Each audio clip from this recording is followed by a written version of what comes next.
2 Kings chapter 17. In the 12th year of Ahaz, king of Judah, Hoshea, son of Elah, became king of Israel in Samaria, and he reigned 9 years.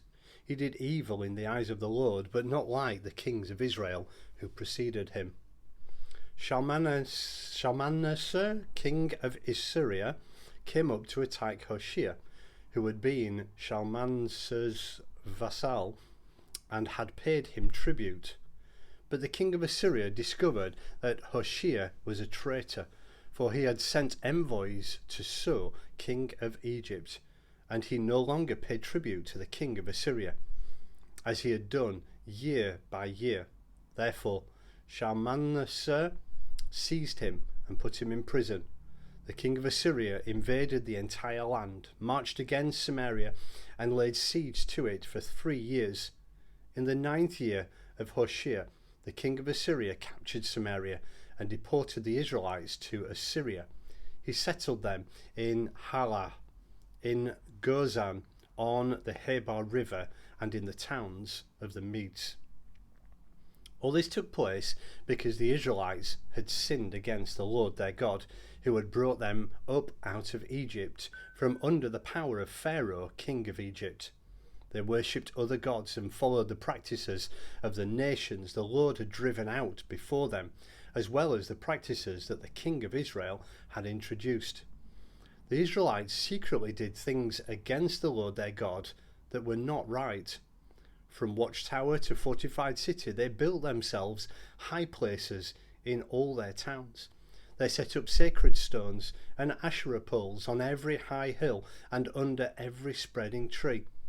At every high place they burned incense, as a nation whom the Lord had driven out before them had done. They did wicked things that provoked the Lord to anger. They worshipped idols, though the Lord had said, "You shall not do this."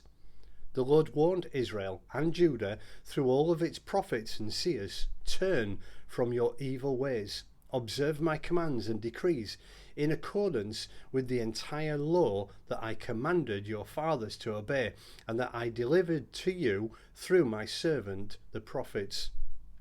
But they would not listen, and were stiff-necked as their fathers, who did not trust in the Lord their God. They rejected his decrees and the covenant he had made with their fathers and the warnings he had given them. They followed worthless idols and themselves became worthless. They imitated the nations around them, although the Lord had ordered them, "Do not do as they do." And they did the things the Lord had forbidden them to do. They forsook all the commands of the Lord their God and made themselves 2 idols cast in the shape of calves and an Asherah pole. They bowed down to all the starry hosts, and they worshipped Baal. They sacrificed their sons and daughters in the fire. They practiced divination and sorcery and sold themselves to do evil in the eyes of the Lord, provoking him to anger. So the Lord was very angry with Israel and removed them from his presence. Only the tribe of Judah was left, and even Judah did not keep the commands of the Lord their God. They followed the practices Israel had introduced. Therefore the Lord rejected all the people of Israel. He afflicted them and gave them into the hands of plunderers until he thrust them from his presence. When he tore Israel away from the house of David, they made Jeroboam, son of Nebat, their king. Jeroboam enticed Israel away from following the Lord and caused them to commit a great sin. The Israelites persisted in all the sins of Jeroboam and did not turn away from them until the Lord removed them from his presence, as he had warned through all his servants and prophets. So the people of Israel were taken from their homeland in exile in Assyria, and they are still there. The king of Assyria brought people from Babylon, Cutha, Ava, Hamath, Sepharvaim, and settled them in the towns of Samaria to replace the Israelites. They took over Samaria and lived in its towns. When they first lived there, they did not worship the Lord. So he sent lions among them, and they killed some of the people. It was reported to the king of Assyria, "The people you deported and resettled in the towns of Samaria do not know what the God of that country requires." He sent lions among them, which are killing them off, because the people do not know what he requires.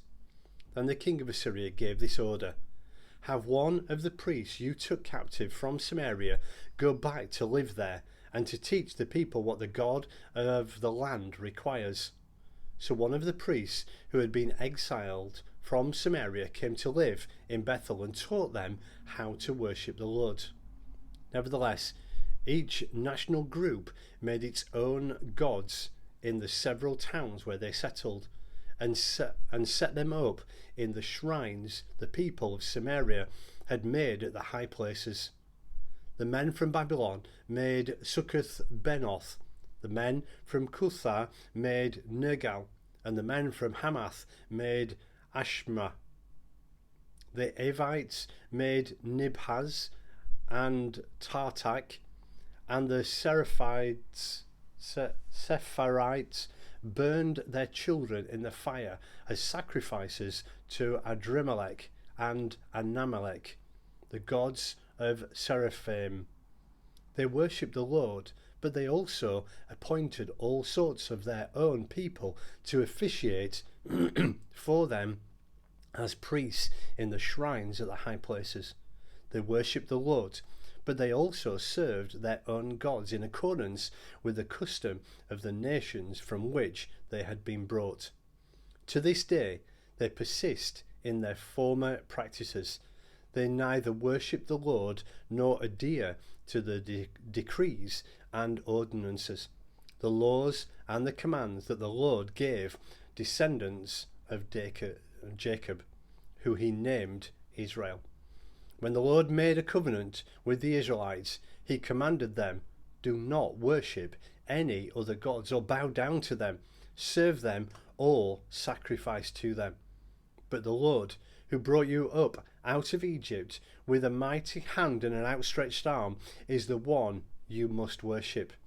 To him you shall bow down, and to him offer sacrifices.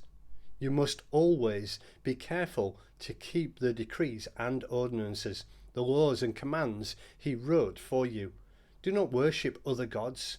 Do not forget the covenant I made with you, and do not worship other gods. Rather, worship the Lord your God. It is he who will deliver you from the hand of all your enemies." They would not listen, however, but persisted in their former practices. Even while these people were worshipping the Lord, they were serving their idols. To this day, their children and grandchildren continue to do as their fathers did.